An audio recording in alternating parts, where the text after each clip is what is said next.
Okay, so this recording might be a bit long because I've been reacting or I've been thinking out loud to the to your responses, and I was thinking that some things I say might be like, instead of me trying to remember them and then record my thoughts, it's going to be long, but I'm going to just keep the recording on while I read. Then if a thought pops up, I'll mention it. Then I'll send this to you, and then yeah, we'll go from there.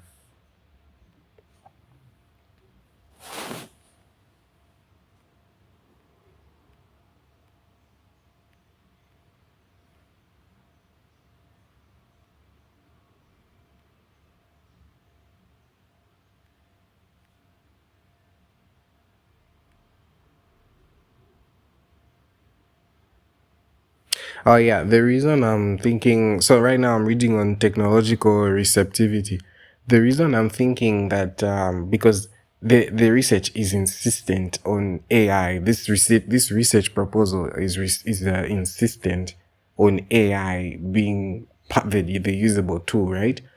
As we've already established, or as like is already common sense, rural areas have, like, for one, they have like poor network because there's no cell towers. There's no cell towers because there's poor road access to those areas, which also goes further. You could say market access is also a problem, but that's a problem. It's a problem to consider, but not what we're trying to solve immediately. What else is a problem?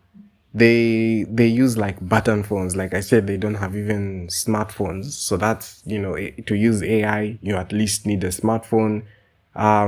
Developed countries are using like way stronger technology, but for starters, you need at least a personal computer or a smartphone. So, like that's stuff that, if anyone's likely to have that, that's medium scale farmers, large scale farmers, and small medium enterprises. The reason I also want to focus on these slightly larger, more technologically advanced groups is because they're more likely to be in Lusaka than the small scale farmers. Even large scale farmers, actually, most of them might be in, like, not in Lusaka. So SMEs are more likely to be around here. Of course, there are probably SMEs in other provinces, but I'm starting to think of, like, who are we going to actually talk to?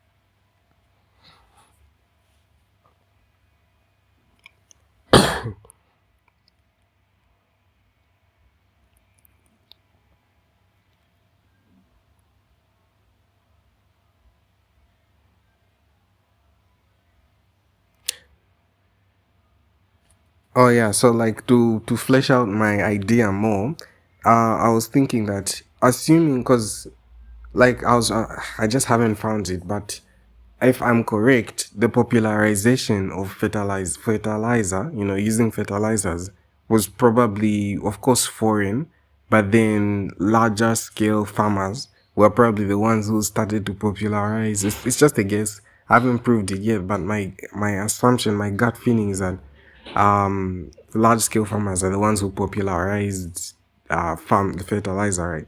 So if and the way I'm even thinking about this research would be like, how can we enhance data processing at the organizations, like the organizations directly related to food security, like maybe the policymakers, the maybe like farmer associations, like even farmers themselves.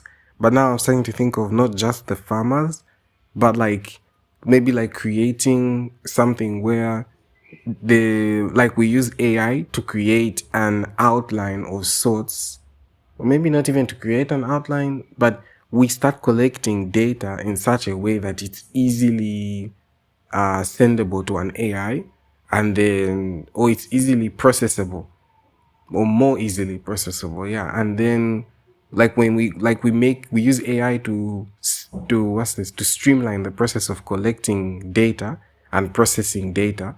And then if we speed up the process of of understanding the data, then the policymakers, and maybe if it's like emergency, so like policymakers, they can react faster, they can make policies faster. If not them, if the data collected suggests that there's an increase in armyworms, for example, so like an emergency, the we can, like the people in charge of that can start suggesting like countermeasures to that, to the common people, faster than they would have without the AI processing the data or noticing trends or even things like that. So it's still a bit broad, but I feel like it's a lot more specific than we were before. So that's why I want to go in this direction, which is still kind of broad, but now focusing specifically on information. Um,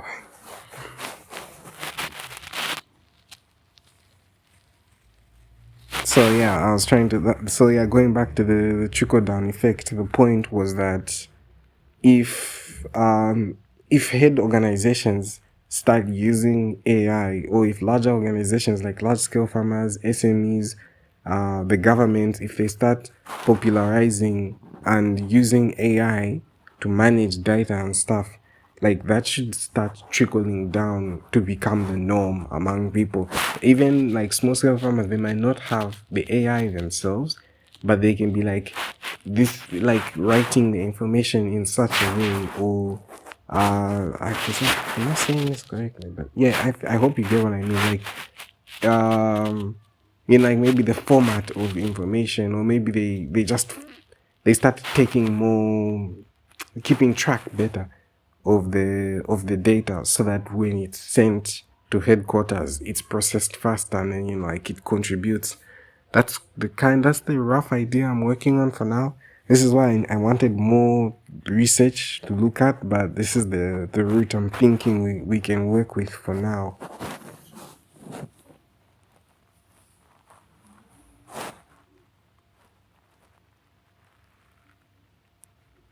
I was even wondering who it would be better to really focus on, large scale farmers, medium scale, or SMEs. Maybe medium scale farmers and SMEs might be better, but we can't fully leave out large scale either.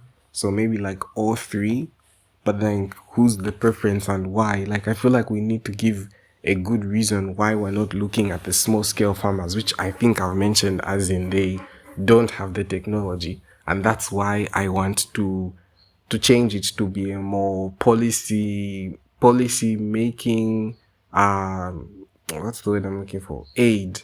Yeah, like an aid for quicker policy making and quicker reaction. Maybe we could also say we could take what's the word for an organ, for a government that is decentralized? Yes, maybe we could also take it as a decentralized data processing thing. Like using AI could, like for starters, it could speed up centralized data processing, but over time can lead to decentralized data processing, or even centralized but simultaneously decentralized, like decentralized networks, that nodes that react with the main network, further improving the speed of data communication and processing. I hope that makes sense.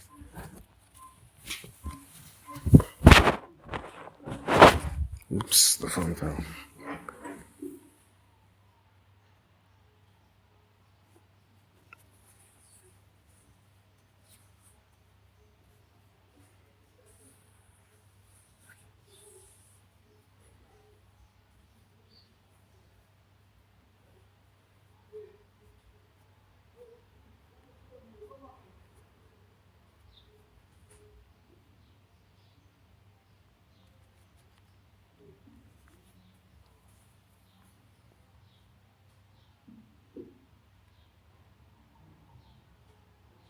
Oh yeah. So the reason why I was saying let's not focus, because now I'm reading on the agricultural challenges for Zambia.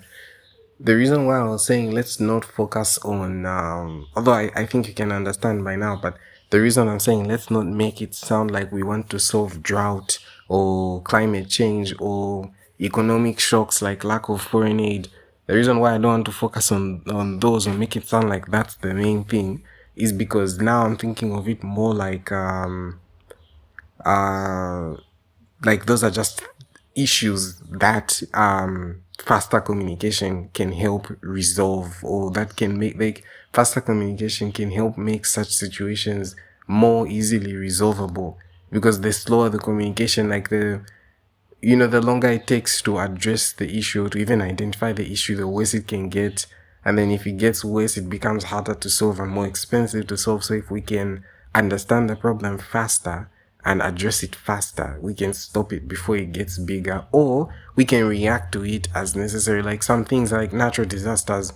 If we, for example, if AI gets advanced enough that we pick up a natural disaster has like 80-90% chance of occurring, then the issue wouldn't be let's solve it. The issue would be, okay, let's evacuate, or let's not plant this, or like let's be prepared faster. Like let's reduce the damage, let's minimize as much damage as possible. Or if we say we're picking up trends in various farms that army worms are becoming very problematic, then it's like, okay, maybe the policymakers can create something to, like, create a policy for aiding army worm combat, like combating them like with chemicals or something, so that the harvest isn't affected, like the coming harvest isn't affected, and then we don't see a sudden shortage of food, or we reduce the shortage of food. We minimize the damage, yeah, before, because if, like, yeah, I think you get where I'm going with this.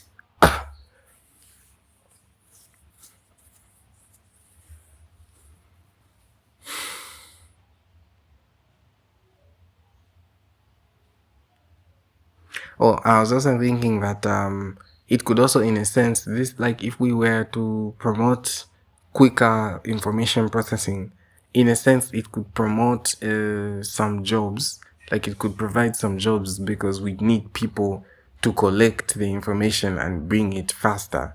And there would be more emphasis on collecting information, because uh like it's actually meaningful, because it gets looked at faster than it was before.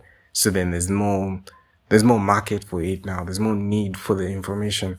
Like, there was always a need, but like when we make it something that is more easily rewardable or easily actionable, then it becomes way more, the incentive to have people working on it increases, because now we can actually use the information rather than it just sitting around.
I like the revised topic option A.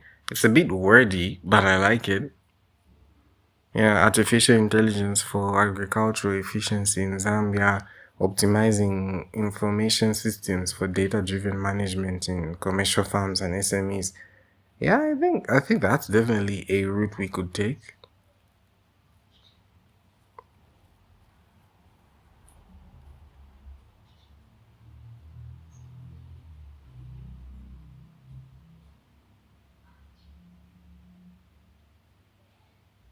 I like B, but I wonder if we could make it sound more policy maker, like in enhancing agricultural information flow in Zambia. I like that. Leveraging, I really like that. enhancing agricultural information flow in Zambia. I really like this part. I think that's a good. I think I like this part. This might be the part that we use. This might be the first part we use for the topic. I really like that. Enhancing agricultural information flow in Zambia. I think that speaks for itself. Then the next part, leveraging artificial intelligence for improved market efficiency. I don't know about the market efficiency part. I think instead of market efficiency, we could say maybe policy, like some, like, like the way I've been saying, like policy something rather than the market itself.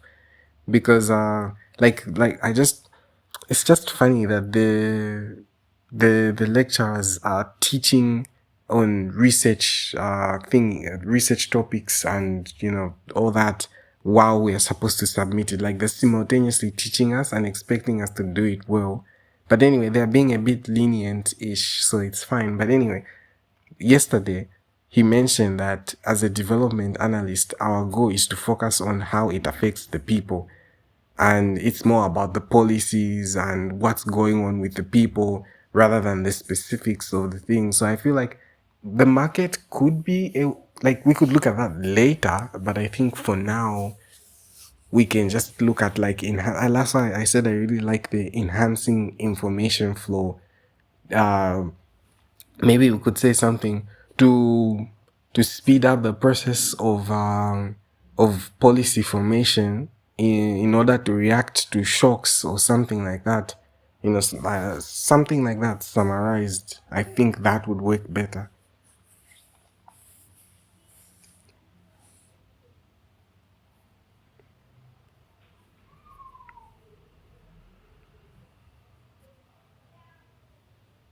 Mm.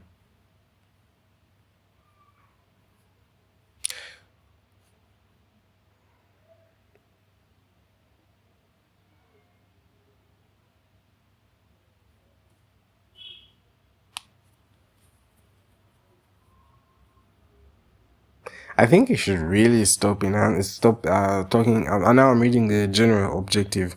I think we shouldn't, like I've said already, we shouldn't focus so much on the smallholder farmers. Yeah. Maybe we'll talk more about SMEs and medium scale farms. Yeah, because what you've written so far is like to assess the potential of artificial intelligence powered information systems. Well, I think with what I've said so far, you'll be able to revise the phrasing of the general objective.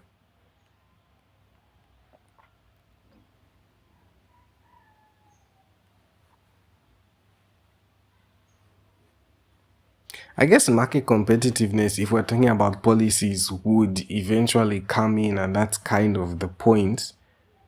Yeah, I guess. The focus, the way I want to focus on it is like where we are trying to see how AI can enhance the flow of information so that policies can better prepare people like policies can be prepared faster so that they help farmers and small scale farmers and the people by extension to react to shocks like natural shocks like climate change induced things, or economical shocks like reduced foreign aid, something like that. Yeah, that's kind of the angle that I want to go with now.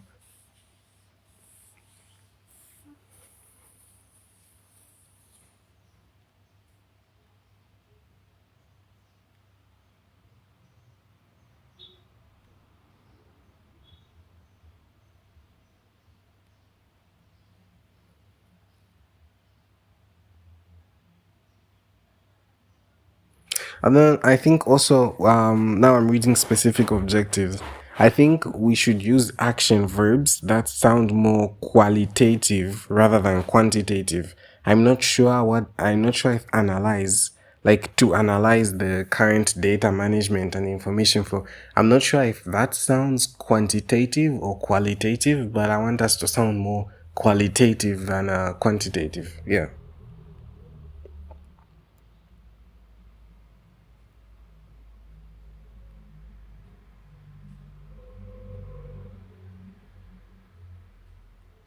Oh, remember, a specific objective should only be 13 words long at max.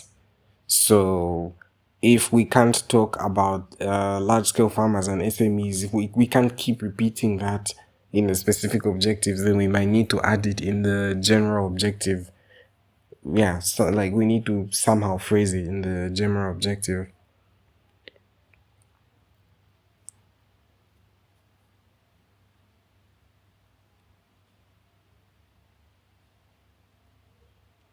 I'm not sure about objective two. How would I? I'm just thinking how would I want to phrase our objectives, specific objectives. I think I can agree with the we need to understand exactly how information flows currently. And then the second objective would be because, okay, if we've understood how information flows, then we need to find where, like, find the the gaps. Is it? Although we kind of, although with the way I've phrased it, it's like um we already know where we want to go. We want to go to now. For now, we want to start with the headquarters. So I guess maybe objective two should be find the specific systems that need AI optimization. Rather, because like we know we want something to have to change in headquarters. Yeah. So that's just a thought.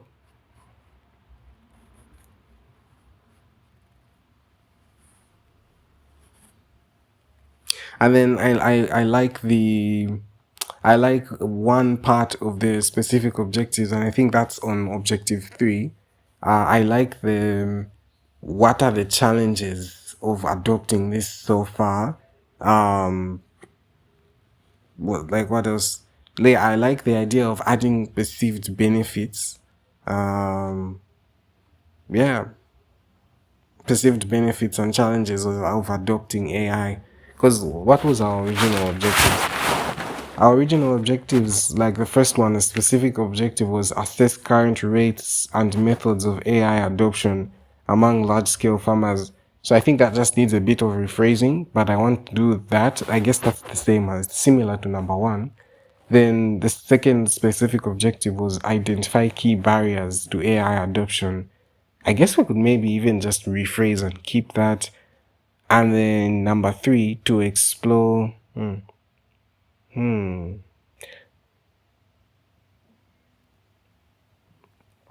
To explore potential sustainable AI applications for Zambian farmers' specific challenges.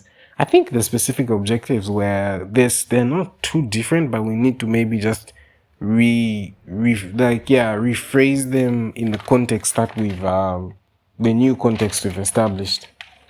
Yeah, yeah. But I think overall it's still doing pretty good.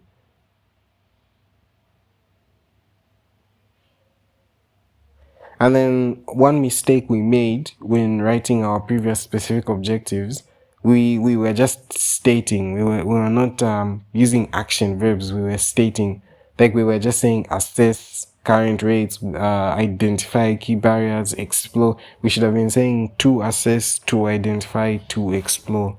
So yeah, that's one mistake we made.